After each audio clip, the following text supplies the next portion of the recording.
So I went to Paris to interview, it was Charlie Cox and John Bernthal paired, and then Elodie Young on her own. And so asked you guys for some questions, and you sent me some really good ones. Some of the ones were the same ones that I was going to ask. It's always going to happen. But these were the ones I wasn't.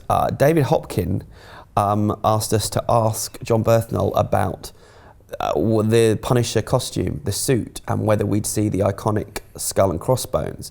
Now that was before a poster went up in Toronto, I believe, a billboard, showing him in that outfit. And that had gone up the night before I interviewed him. So I thought, oh, well, this is a good segue in, because he can't not talk about it. It's out there. Yeah, so I put it to him. Oh man, I don't know. I can't tell you that. Listen, you know, when in the exact same conversation that I got hired to do this job, it was literally, welcome to Marvel, keep your mouth shut. So I've learned, man. They're always watching. I just so yeah, I'm sorry, but yeah, that's cool that there's a billboard with that on it. Yeah, I'd be amazed if it wasn't in the show, if they were putting a poster out. But fair enough. You said that, we didn't say. Yeah. Was he? Bit annoying that. Yeah. A little bit annoying that. Do you think he didn't believe you, and he thought you might be trying to catch him out? No, because Charlie Cox said they'd obviously both seen it. I mean, obviously, I thought that was funny because you could actually see the Punisher being a bit scared there. Marvel had told him to keep his mouth shut, and he's like... They intimidated Frank Castle. But so yeah, that was a little bit annoying, and it was a bit frustrating that they wouldn't go into spoilers, because with the last series, what we like to do is have some spoilery stuff that we can run after the show is out there, so that we can have those discussions. But yeah, I think this was his first Marvel project, and you could see that he was just had the... And I thought Charlie Cox was a bit more guarded with some of his answers this time out as well. Maybe he'd been a bit too open. Maybe a little slap on the wrist first time around. Yeah, about saying, you know, who he thought would appear in the next series. He told me he thought Elektra and Punisher would. he was keeping his cards close to his chest. So yeah, we can't really take much from that, except I guess we're going to see the iconic skull, but he doesn't want to talk about it. Yeah, we've seen it. It looks good. So thank you for that question, David. Helen Davis asked us to ask how we think Daredevil, how Charlie Cox think Daredevil would react if someone was going around spoiling the show for people. Well, how would Daredevil react to someone who spoils Daredevil before they get to watch it on Netflix? What would he do?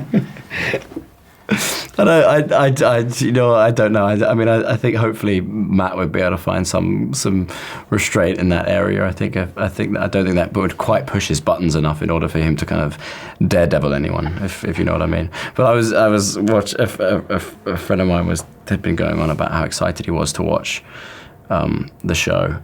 And the first season, this was when it came out, and he kept saying, I want to watch it, but I want to watch it with you. I want to watch it with you. And I was like, no, I just watch, I don't want it, it's too much, I don't want to, it's too, you watch it, let me know. He goes, no, I'm going to wait. And eventually I said, all right, I'll come around, I'll watch one episode with you. And we sat there, and we got down, we put it on, and then he got his iPad out. And he was on his iPad the whole time, and every now and again, he kept on kind of going, he goes, cool, man. I was like, are you kidding me? Anyway, there you go. He's too nice. The first thing first, I like the fact that he starts that by talking about daredeviling someone. Yeah, that's great. I don't think I daredevil anyone. And I've never heard that. Yeah. That's good though. He's made it into a verb. We should start using that around the office. But what is that? Just punishing someone at night? Yeah. Is that what it is? Like just out of hours? But Charlie, from that, I think you need to pick your friends a little bit better. Yeah. That's not a nice thing to do. That's so rude. Because when I have my friends over to watch the superhero show every Saturday morning, I take the phones and the iPads off them. They're locked in a safe until the show's finished. Yeah, because you don't want piracy as well. No, yeah, of course. But I think we should put an invite out to Charlie. If he wants someone to watch his show with, we're available. Yeah. Or you can come here and watch it with us. There's a little space here. I'd love to watch it with Charlie Cox. He seems like the nicest man on the planet. He's lovely. And we could film us watching Daredevil with him and then just play that as a superhero show. Yeah. Live stream it. Charlie. Call me. Next up, Ryan Pollard. This was a question that I put to both Elodie and John. And it was whether or not they think Elektra and Punisher should have their own solo standalone shows after this one. Yeah, I mean, I would love to see it.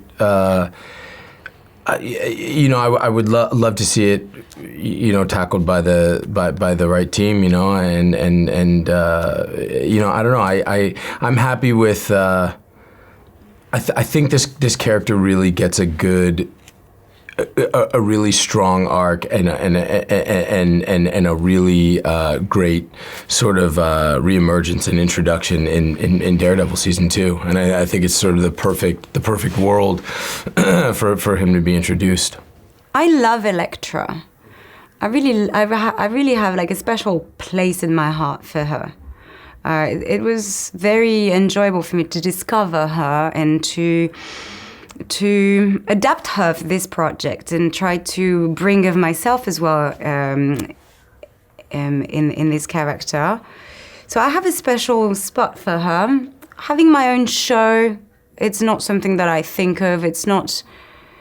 No, I think I would choose to do things because they are interesting, because I like a character, or because it's very well written, or because it makes sense. So that's my answer. What about popping up in the movies?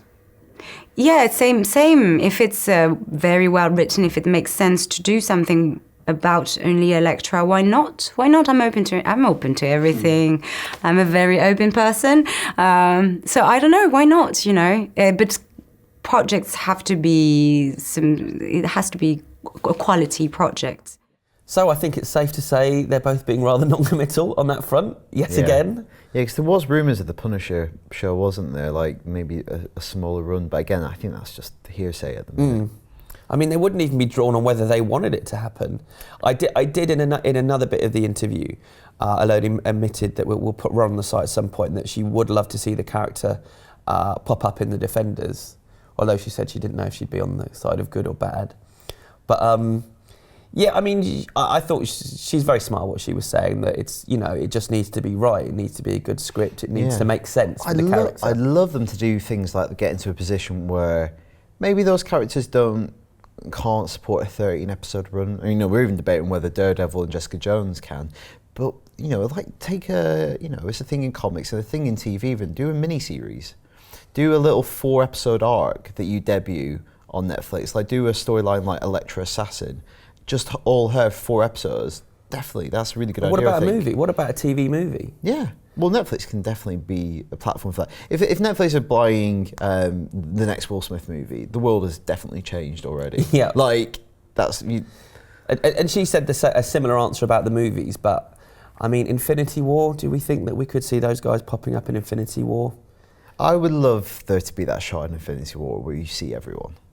Even whether they're integral to things that happen or not, because I don't think you can really service all those characters. And also, it'd be weird for that movie not to be focused on the characters that have got us to that place. But they need to have some kind of cameo. I want to see Daredevil speaking to Captain America. Yeah, and when I did ask Charlie Cox in his interview whether he's still, because last time he said he wants to be part of the movie universe as well, he's still super keen.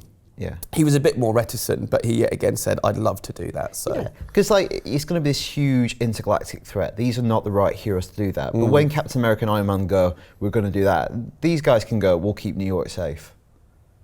Don't worry about it. We've got this." And it could just be a small scene like that, and you'd be like, "Oh, Daniel sorted it. Make it happen." Go on. If you want me to do a treatment, you probably already got one, but we can do a little draft on it. Yeah, we come as a pair though. And finally, I had a question request from a young whippersnapper called Daniel Krupa, who suggested I ask John Berthnell how Frank Castle would punish someone who's talking in the cinema, which is something we've talked about on the UK podcast a lot, that it really winds us up, it needs to stop. So I asked him that question, then I also put it to Elektra. I'm huge with that. Actually, my wife, my wife sort of she doesn't like going. I have to promise my wife before we go to the theater now that I won't scream at people for it. I go crazy when people make noise at the theater and when they get on their phone. Good God, yeah, that would be bad if Frank Castle was there, especially if it was a movie he was into. What would Elektra do to someone how would she punish someone who was talking during a movie? Oh, she would just kill him. That's it. I think there's no question about it. Don't you think? What about someone who spoilt Daredevil before someone else got to watch it on Netflix? Yes. Would that upset her? Upset? No. I don't think she gets upset by things like this. I don't think so. No. And same answer. You know, uses her sides and that's it. I think she's straight to the point, you know. You could sense some kind of rage inside John Berthnall. He's quite a brooding dude in real life. He's intense, I'll be honest. Yeah, he's he intense. is. It's probably why they paired him with the smiliest man on the planet. Just to offset the intensity. I felt like he got close to like saying what he'd do as Frank Castle and then thought better of it because It might make headlines for the wrong reasons. But her answer was pretty swift. Yeah. She's got like her carefree attitude is perfect for Elektra. Like, doesn't even think about it. And then when you actually asked it, like, I'm not that bothered, but yeah, still kill him. Yeah. And that's She'd be smiling while she did it. yeah, like her morality is very all over the place. She doesn't get upset. Yeah, She just- but she I don't just like do that, it. so why not? She even made a sound effect. Yeah, she's great. Yeah. She's French as well. Her English accent's brilliant. She's lived in London, she told me, yeah, but... Yeah, good answer. So thanks yet again for all your questions that you sent in, and sorry I couldn't ask all of them.